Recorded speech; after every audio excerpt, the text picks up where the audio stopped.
Hello friends, welcome back to P cube study group channel. Friends, एक बार फिर से हम आपके लिए यहाँ जनरल स्टडी के प्रश्न लेके हाजिर हुए हैं जो विभिन्न प्रतियोगी परीक्षाओं जैसे रेलवेज, बैंकिंग, विभिन्न राज्यों की पीसीएस परीक्षा और यूपीएससी परीक्षाओं और विभिन्न कॉम्पिटिटिव एग्जामों में आपके लिए बहुत ही उपयोगी सिद्ध होंगे। तो फ्रेंड्स, चलिए बगैर देर किए शुरू करते हैं अपने जनरल स्टडी के प्रश्न। तो यहाँ पे देखिए, हमारा पहला प्रश्न है, पेंटागन आधारित है। पेंटागन आधारित है किसके सिद्धांत पे? पहला बर्नौली के सिद्धांत पे, दूसरा फैराडे के सिद्धांत पे, तीसरा आर्किमिडीज के सिद्धांत पे और चौथा बायल के नियम पे। तो बताइए फ्रेंड्स, पेंटागन किस पे आधारित है, आपको बताना है। तो देखिए, जो पेंटागन पेंट करने वाली गन होती है वो हमारी होती है बर्नौली के सिद्धांत पे आधारित। कौन किसके सिद्धांत पे? बर्नौली के सिद्धांत पे। Option number first is the right answer. Pentagon आधारित जो होती है वो बर्नौली के सिद्धांत पे। फर्स्ट ऑप्शन जो है हमारा यहाँ पे सही हो जाता है। और फ्रेंड्स, यहाँ पे एक बात और कहना चाहेंगे आप लोगों से। देखिए फ्रेंड, यहाँ पे आप लोग कमेंट सेक्शन में ये ज़रूर बताइएगा कि यहाँ पे कितने प्रश्नों को आपने सही हल किया हुआ है, जिससे आप अपने स्कोर के विषय में भी जान सकें कि आपने कितने प्रश्नों को सही किया है। ठीक है फ्रेंड, तो चलते हैं अपने नेक्स्ट प्रश्न की ओर। ऑस्टियोमलेशिया रोग होता है पहला कैल्शियम की कमी से, दूसरा विटामिन डी की कमी से, तीसरा उपरोक्त दोनों से और चौथा विटामिन B12 की कमी से। तो ऑस्टियोमलेशिया रोग जो होता है वो हड्डियों में होने वाला एक रोग है जो कैल्शियम की कमी से और विटामिन डी दोनों की कमी से होता है। कैल्शियम की कमी से भी और विटामिन डी की कमी से भी। तो यहाँ पे हमारा जो है आंसर उपरोक्त दोनों से जो है वो सही हो जाता है। कौन सा ऑप्शन सही हो जाता है हमारा यहाँ पे? उपरोक्त दोनों से। और चौथा ऑप्शन है विटामिन B12 की कमी से। ठीक है फ्रेंड, तो ऑस्टियोमलेशिया रोग जो होता है वो कैल्शियम और विटामिन डी दोनों की कमी से होने वाला रोग है, इसलिए हमारा यहाँ पे थर्ड ऑप्शन सही हो जाता है। चलते हैं फ्रेंड अपने नेक्स्ट प्रश्न की ओर। अगला प्रश्न है आपकी स्क्रीन पे, क्रांतिकारियों के गुप्त समाज अभिनव भारत का गठन किया था। क्रांतिकारियों के गुप्त समाज जिसने अभिनव भारत का गठन किया था, पहला खुदीराम बोस ने, दूसरा BD सावरकर ने, तीसरा भगत सिंह ने और चौथा अशफाक उल्लाह ने। तो फ्रेंड बताइए आप लोग, क्रांतिकारियों के गुप्त समाज अभिनव भारत का जो गठन किया था वो हमारे BD सावरकर साहब ने किया था। BD Savarkar. Option number second is the right answer, BD Savarkar, option second. चलते हैं फ्रेंड अपने नेक्स्ट प्रश्न की ओर। अगला प्रश्न है आपकी स्क्रीन पे, निम्न में से कौन सा कथन सही नहीं है? दिनार न्यू दिनार मुद्रा है। आपको बताना है निम्न में से कौन सा कथन जो है वो सही नहीं है। दिनार और न्यू दिनार मुद्रा है। पहला सूडान की, दूसरा यूगोस्लाविया की, तीसरा ट्यूनेशिया की और चौथा है UAE की। तो फ्रेंड यहाँ पे हम आप लोगों को बता दें, जो यूगोस्लाविया की जो मुद्रा है वो न्यू दिनार है। यहाँ पे हम लिख देते हैं, यूगोस्लाविया की मुद्रा क्या है? न्यू दिनार। ठीक है फ्रेंड, और सूडान की मुद्रा क्या है? Sudanese pond. सूडान की जो मुद्रा है वो है सूडानीज पौंड। Sudanese pond. ठीक है फ्रेंड, और ट्यूनेशिया की मुद्रा क्या है? ट्यूनेशियन दिनार।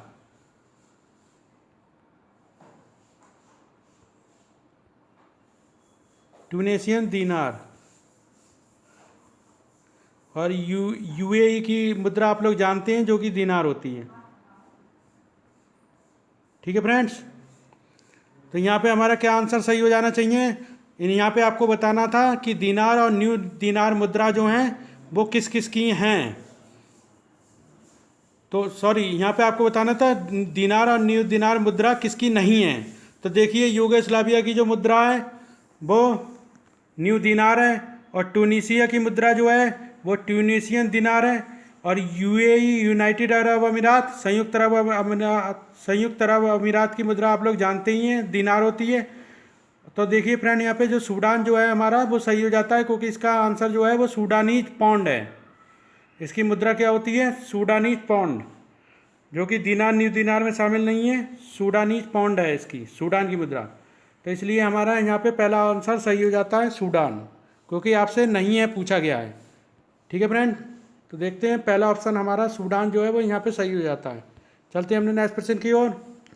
कोयले के निम्नलिखित प्रकारों में से सबसे अधिक कार्बन प्रतिशत होता है। आपको बताना है इनमें से कोयले के निम्नलिखित प्रकारों में से सबसे अधिक कार्बन प्रतिशत किसमें होता है। तो बताइए फ्रेंड आप लोग। तो देखिए फ्रेंड, कोयले के निम्नलिखित प्रकार जो दिए गए हैं वो हैं 4। पहला लिग्नाइट कोयला, दूसरा बिटुमिनी कोयला, तीसरा पीट कोयला और चौथा एंथ्रासाइट कोयला। तो फ्रेंड बताइए आप लोग कि इनमें से कार्बन की प्रतिशत मात्रा सबसे अधिक किस में पाई जाती है। तो वो पाई जाती है हमारा एंथ्रासाइट कोयला। एंथ्रासाइट कोयला जिसमें 80 से 90% कार्बन पाया जाता है, 80 से 90%। ठीक है फ्रेंड, चलते हमने नेक्स्ट प्रश्न की ओर। कोबाल्ट 60 द्वारा उत्सर्जित विकिरण है। 4 ऑप्शन आपकी स्क्रीन पे। पहला अल्फा विकिरण, दूसरा बीटा विकिरण, तीसरा गामा विकिरण और चौथा एक्सरे विकिरण। तो बताइए कोबाल्ट 60 द्वारा उत्सर्जित विकिरण कौन सा है। तो देखिए कोबाल्ट 60 द्वारा जो उत्सर्जित विकिरण है वो बीटा किरणें हैं।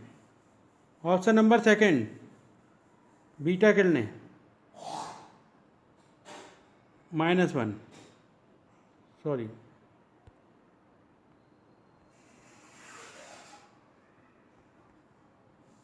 ठीक है फ्रेंड, चलते हैं हमने नेक्स्ट प्रश्न की ओर। निम्न में लोथल प्रसिद्ध है। निम्न में लोथल प्रसिद्ध है। प्राचीन गोदी क्षेत्र है। निम्न में लोथल प्रसिद्ध है, प्राचीन गोदी क्षेत्र है। और 3 ऑप्शन आगे नीचे देख लेते हैं हम लोग। बौद्ध अधगम का महान पीठ है, एक प्राचीन कब्र है, या बुद्ध के धर्म उपदेशों का प्रथम स्थान है। तो बताइए फ्रेंड्स लोथल किस लिए प्रसिद्ध है, आपको यहाँ पे बताना है। तो लोथल जो प्रसिद्ध है वो प्राचीन गोदी क्षेत्र है। क्या है? प्राचीन गोदी क्षेत्र। Option number 1 is the right answer. Lothal जो है वो प्राचीन गोदी क्षेत्र है। चलते फ्रेंड अपने नेक्स्ट प्रश्न की ओर। अगला प्रश्न आपकी स्क्रीन पे सौरमंडल का सबसे छोटा ग्रह है।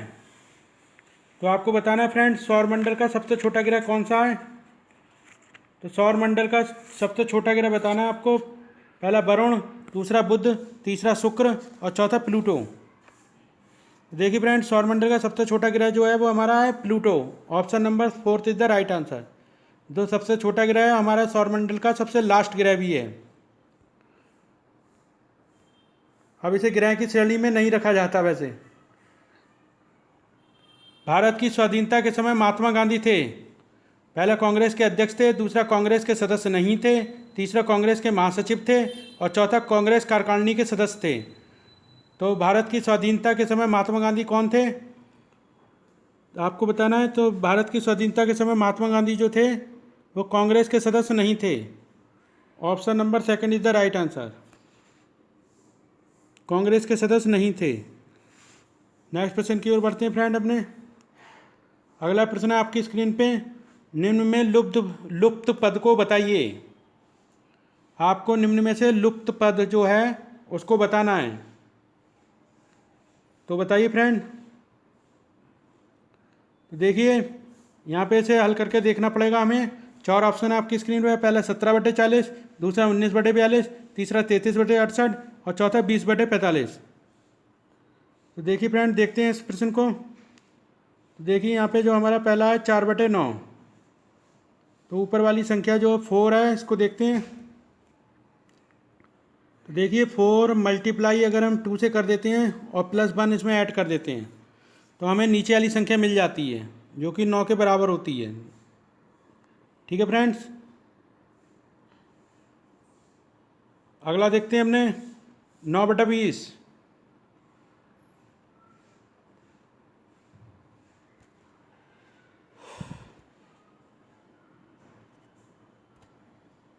देखिए फ्रेंड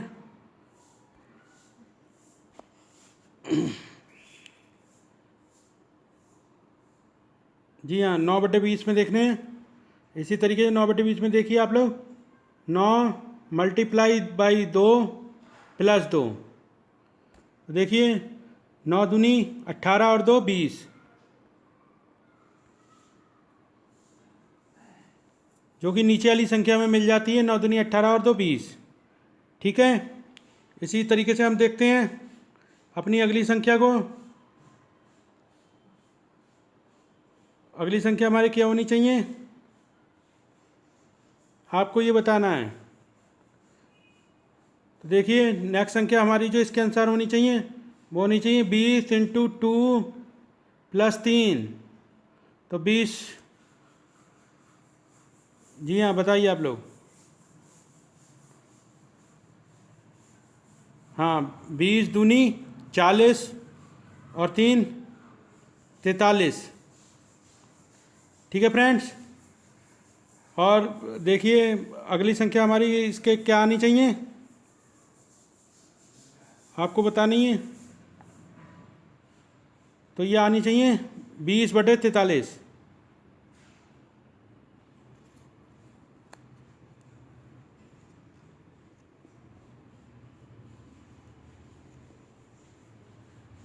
हाँ बताइए आप लोग। 9 दूनी 1 सेकेंड, 9 दूनी 18 और 2 20 और 20 दूनी 40 और 3 43 19। हाँ देखते हैं, देखिए 4 और दूनी 8 और 1 9, 4 दूनी 8 और 1 9, 9 दूनी 18, 4 दूनी 8 और 1 9 और 9 दूनी 18, 4 दूनी 8 और 1 9, 9 दूनी 18 और 2 20। ठीक है। और इसी तरीके से 9, हाँ हाँ ठीक ठीक ठीक। अगली संख्या हम देखते हैं। देखिए अगली संख्या जो हमारी आएगी वो हमारा होगा 9 मल्टीप्लाई बाई 2 और प्लस 1। 9 दूनी 18 और 1 19। ठीक है फ्रेंड। और 19 जो है वो अगली नेक्स्ट संख्या देखते हैं। 19 मल्टीप्लाई बाई 2 और प्लस 2। तो 19 2 38 और 2 40। तो हमारा 19 2 सॉरी 19 आ गई। हाँ नेक्स्ट संख्या हमारी जो आ जाएगी, 1 सेकेंड देखते हैं फिर से फ्रेंड इसे। 9 जी 4/9 और 9/20। 1 सेकेंड देखिए 4/9 है हमारी। तो ऊपर देखते हैं 4 मल्टीप्लाई बाई 2 प्लस 1 जो कि हमें 9 के बराबर मिल जाता है। ठीक है फ्रेंड। जो कि हमारी नेक्स्ट संख्या 9/20 का 9 आता है। और नीचे वाली को देखते हैं तो 9 मल्टीप्लाई बाई 2 प्लस 2, 9 दूनी 18 और 2 20। तो अगली संख्या हमारी देखिए 9/20 मिल जाती है हमें, जो कि 9/20 ये है। ठीक है। तो इसी तरीके से हम अपने सवाल को हल करेंगे। ऐसे 9/20 के अगला क्या होगा, 9 गुणा 2 प्लस 1, 9 दूनी 18 और 1 19। ठीक है फ्रेंड। ऐसे ही 20 को देखते हैं नीचे वाली संख्या को। तो 20 गुणा 2 प्लस 2, तो 20 दूनी 40 और 2 42। तो हमारी नेक्स्ट संख्या कितनी मिली, 19/42। तो यहाँ पे हमारा ऑप्शन जो सही हो जाता है वो 19/42 हमारा सही हो जाता है। ठीक है फ्रेंड। आशा करते हैं आप लोगों को ये प्रश्न समझ में आ गया होगा।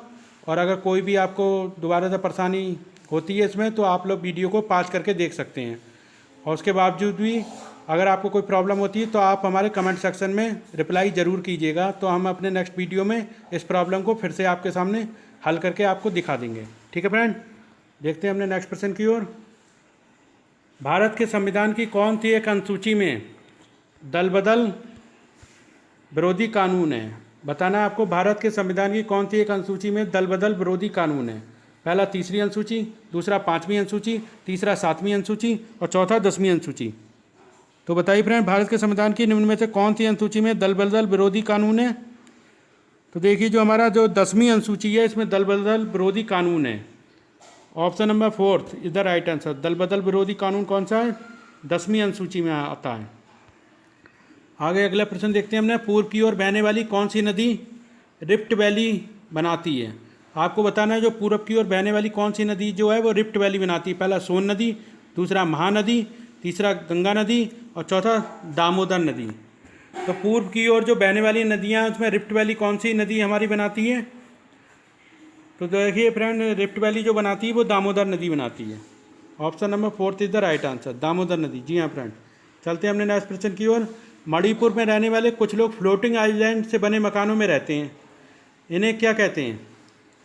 मणिपुर में जो लोग कुछ लोग फ्लोटिंग आइलैंड से बने मकानों में रहते हैं, जो लकड़ियों के, ख़राब लकड़ियों के तख्तों से तैरने वाले मकान बनाए जाते हैं, तो इन्हें हम क्या बोलते हैं? 4 ऑप्शन है आपके पास। पहला इजबा, दूसरा बारबंस, तीसरा तिपिस और चौथा फूम डिस।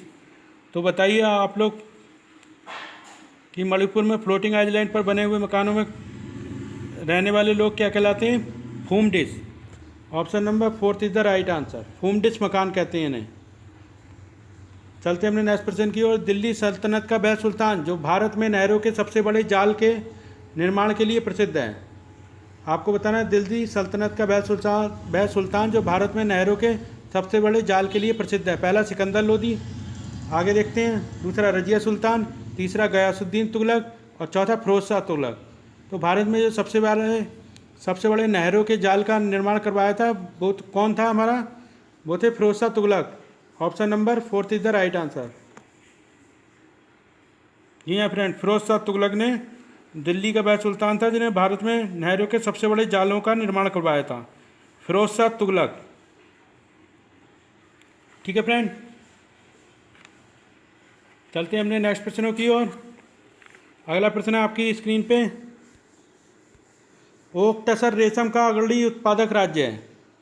ओक टसर एक प्रकार का रेशम होता है, इसका अग्रणी उत्पादक राज्य कौन सा है आपको बताना है। पहला बिहार, दूसरा उड़ीसा, तीसरा मणिपुर, चौथा असम।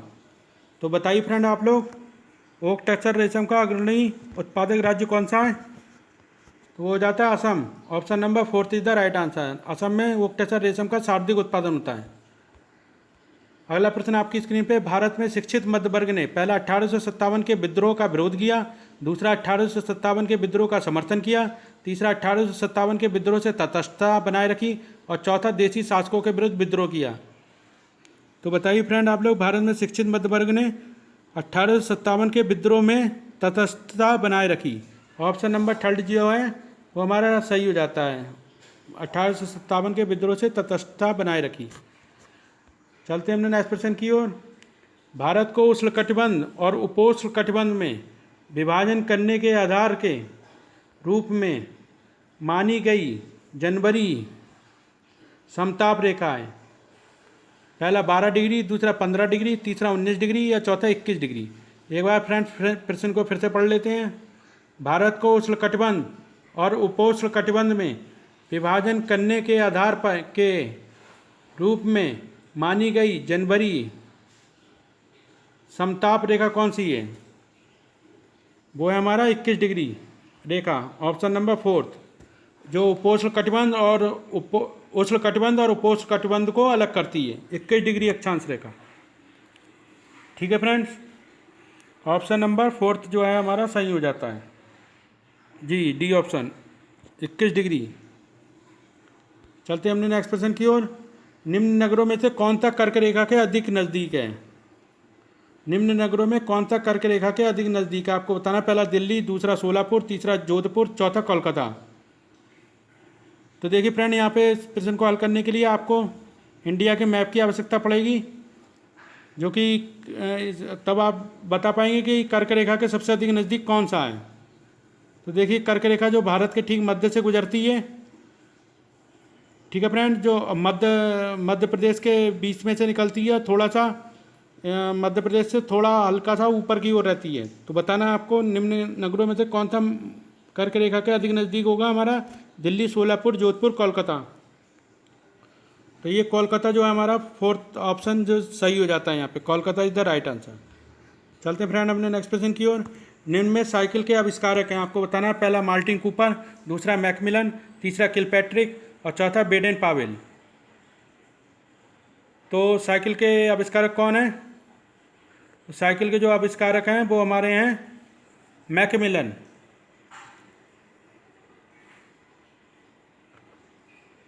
जी हाँ फ्रेंड, मैकमिलन। ठीक है फ्रेंड, तो यहाँ पे हमारा जो है वो सेकंड आंसर सही हो जाता है। और मार्टिन कूपर किसके हैं? मोबाइल के आविष्कारक। ठीक है फ्रेंड। मैकमिलन कौन है? साइकिल के।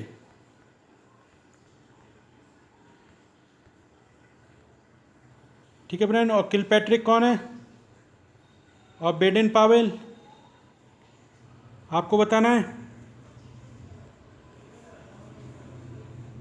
तो किलपैट्रिक जो है वो एक मनोवैज्ञानिक है।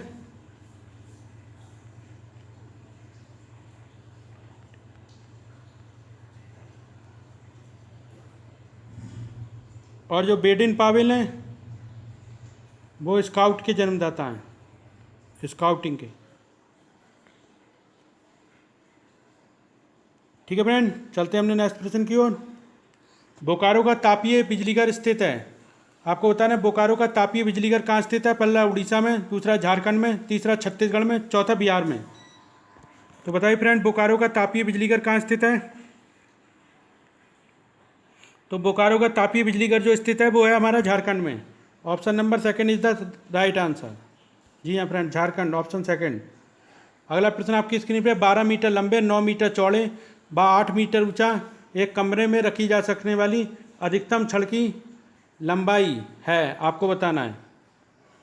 तो देखिए फ्रेंड, तो 12 मीटर लंबे व 9 मीटर चौड़े व 8 मीटर ऊंचे एक कमरे में रखी जा सकने वाली अधिकतम लंबी छड़ की लंबाई क्या होगी, आपको ये बताना है। अधिकतम छड़ की लंबाई, जी हाँ फ्रेंड, बताइए।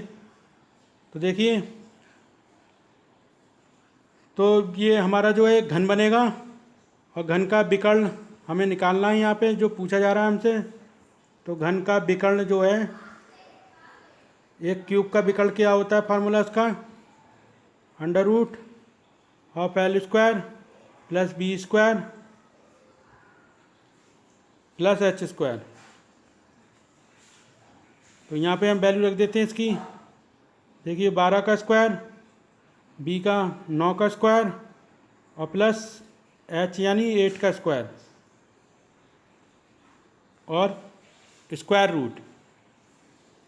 तो देखिए फ्रेंड, 12 12 144 प्लस 81 प्लस 64। तो इन सबको यहाँ पे हम ऐड कर लेते हैं और उसका स्क्वायर रूट निकाल लेते हैं।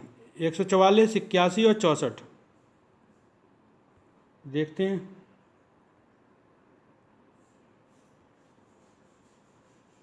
ठीक है फ्रेंड, इनको ऐड कर लेते हैं। 9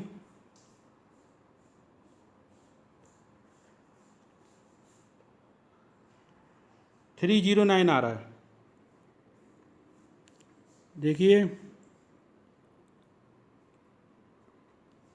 4 और 1 5 5 4 5 4 9 और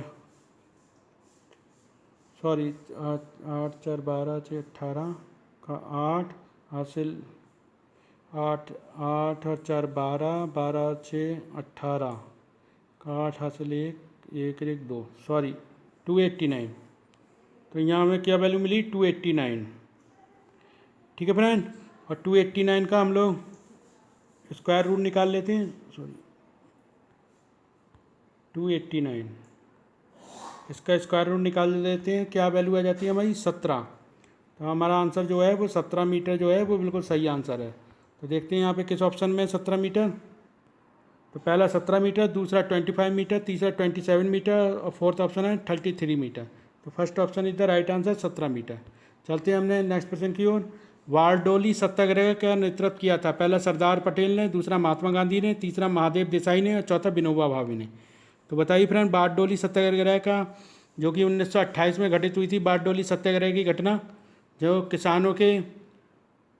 किसानों को संगठित करके एक आंदोलन किया गया था बारडोली सत्याग्रह, और उसका नेतृत्व किसने किया था, सरदार पटेल जी ने। Option number first is the right answer. और इसी से प्रभावित होकर महात्मा गांधी जी ने पटेल जी को सरदार की उपाधि दी थी, सरदार पटेल की। ठीक है फ्रेंड, तो हमारा यहाँ पे बारडोली सत्याग्रह का नेतृत्व किया था सरदार पटेल ने। First option is the right answer. चलते हैं अपने नेक्स्ट प्रश्न की ओर। गर्जन मेघों के बनने के लिए उत्तरदायी है। पहला संघनन, दूसरा ऊर्ध्वाधर हवा, तीसरा उच्च ताप व आर्द्रता और चौथा पर्वत विज्ञान। तो देखिए आपको बताना है गर्जन मेघों को बनने के लिए उत्तरदायी कौन है। तो देखिए गर्जन मेघ जो आपने देखा होगा ऊपर आसमान में जो गड़गड़ाने की आवाज़ आती है, उसके लिए कारक आपसे पूछे गए हैं कि कौन कौन से कारक होते हैं। तो देखिए संघनन कंडेंसेशन भी उसका एक कारक होता है। जो हवा जो है वो ठंडी होकर ठंडी होती है और नीचे आके फिर ऊपर जाती है। ऊर्ध्वाधर हवा भी होती है। उच्च ताप व आर्द्रता भी इसके लिए उत्तरदायी है। और पर्वत विज्ञान भी जो है, पर्वत का स्ट्रक्चर कैसा है, ये भी इसके लिए उत्तरदायी है कि पर्वत कितना तिरछा है, कितने एंगल पे पर्वत झुका हुआ है, ये भी इस चीज़ के लिए उत्तरदायी। तो गर्जन मेघों को बनने के लिए क्या क्या ऑप्शन हमारे पास दे रखे हैं, देखते हैं। तो ऑप्शन जो है हमारे पास केवल एक व दो, केवल 1, 2 व 3 और चौथा उपरोक्त सभी। तो यहाँ पे हमारा सही हो जाता है उपरोक्त सभी। ठीक है फ्रेंड्स, तो यहाँ पे हमारे ये प्रश्न जो हैं वो समाप्त हो जाते हैं। ठीक है फ्रेंड्स, तो आप लोग हमारे चैनल को ज़्यादा से ज़्यादा लाइक करें फ्रेंड्स, सब्सक्राइब करें और अपने दोस्तों और मित्रों में ज़्यादा से ज़्यादा शेयर करें। ठीक है फ्रेंड, और घंटे की बेल आइकन बटन को भी आप लोग प्रेस कर दें, जिससे नेक्स्ट वीडियो का नोटिफिकेशन आपको सबसे पहले मिल जाए। ठीक है फ्रेंड्स, तो मिलते हैं फ्रेंड अपने नेक्स्ट वीडियो में। तब तक के लिए जय हिंद फ्रेंड्स।